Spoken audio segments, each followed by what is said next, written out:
मुख्यमंत्री योगी आदित्यनाथ ने आज एक महत्वपूर्ण कार्यक्रम में रोहित बैराज का लोकार्पण किया। इस अवसर पर जल शक्ति मंत्री समाचार उत्तर प्रदेश के मुख्यमंत्री योगी आदित्यनाथ ने आज एक महत्वपूर्ण कार्यक्रम में रोहित बैराज का लोकार्पण किया। इस अवसर पर जल शक्ति मंत्री स्वतंत्र देव सिंह, प्रभारी मंत्री दयाशंकर उर्फ दयालु मिश्र और केंद्रीय वित्त राज्य मंत्री पंकज चौधरी भी उपस्थित थे।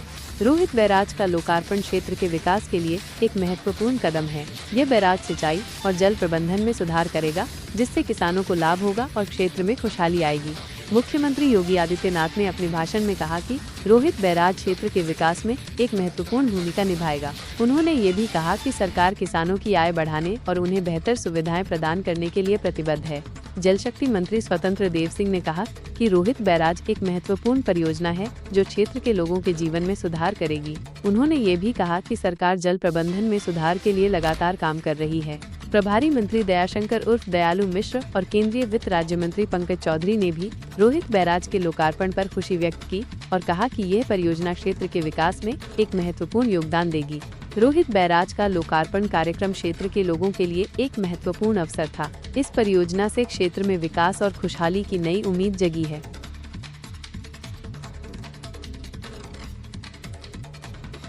का हो, मेट्रो का हो, रोपवे का हो, ये सभी एक एक करके साकार होते हुए जा रहे हैं। एक तरफ ये कार्य युद्ध स्तर पर आगे बढ़ते हुए दिखाई दे रहे हैं, तो बहनों और भाइयों, दूसरी ओर लोक कल्याण के कार्यक्रमों को भी प्राथमिकता के साथ आगे बढ़ाया जा रहा है। लोक कल्याण के कार्य, कोई कल्पना करता था देश के अंदर 80 करोड़ लोग फ्री में राशन की सुविधा का लाभ प्राप्त कर रहे हैं? आज हो रहा है। 50 करोड़ से अधिक लोगों को 5 लाख रुपए की स्वास्थ्य बीमा का सुविधा प्राप्त हो रही है। याद करिए 50 करोड़ लोगों को 5 लाख रुपया प्रतिवर्ष स्वास्थ्य बीमा का कवर। 12 करोड़ घरों में शौचालय बन गए। 10 करोड़ घरों में उज्ज्वला योजना का कनेक्शन पहुंच गया देश के अंदर। 4 करोड़ लोगों के घर बन गए। 3.5 करोड़ लोगों के घरों में बिजली पहुंच गई। करोड़ों लोगों को देश के अंदर रोजगार और नौकरी के साथ जोड़ने का कार्य हुआ। तो बहनों और भाइयों, विकास और विरासत का समन्वय कैसे होना चाहिए, प्रधानमंत्री मोदी जी ने काशी विश्वनाथ धाम देकर के 500 वर्षों का इंतजार करके अयोध्या में रामलला का भव्य मंदिर बनवाने के कार्यक्रम को आगे बढ़ाते हुए अब तो महाकुंभ को पूरी दुनिया देख करके भौचक रह गई कि 66 करोड़ लोग महाकुंभ का दर्शन कर रहे हैं। यह भी केवल भारत कर सकता है, केवल भारत कर सकता है। पिछली सरकारों के पास अपने परिवार का पेट भरने की फुर्सत ही नहीं थी। जमीन लुटवाने की फुर्सत मिले तो विकास करें।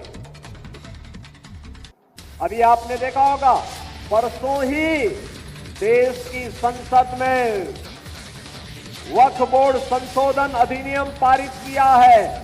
अब वक्फ बोर्ड के नाम पर जमीनों पर कोई डकैती नहीं डाल सकता, लूट खसोट नहीं हो सकती है, चौराहे की जमीनों पर कोई कब्जा नहीं कर सकता है। अब सार्वजनिक संपत्ति जो भी होगी, जो राजस्व की भूमि होगी, उसका उपयोग विद्यालय बनाने में, चिकित्सालय बनाने में, कॉलेज बनाने में, मेडिकल कॉलेज बनाने में, ऐसे बैराज बनाने में, गरीबों के लिए आवास बनाने में ही उसका उपयोग होगा। किसी बोर्ड के नाम पर लूट खसोट हमेशा के लिए लगाम लगाने का काम किया है।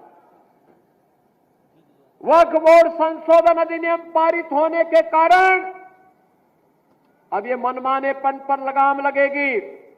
मैं इसके लिए प्रधानमंत्री मोदी जी का, गृह मंत्री अमित शाह जी का हृदय से आभार व्यक्त करता हूं, क्योंकि उत्तर प्रदेश में भी लाखों एकड़ लैंड वक्फ बोर्ड के नाम पर नाजायज तरीके से कब्जा करने का काम हुआ था। इसमें किसी गरीब का कल्याण नहीं हो रहा था, चंद लोगों के लिए लूट का एक माध्यम बन गया था।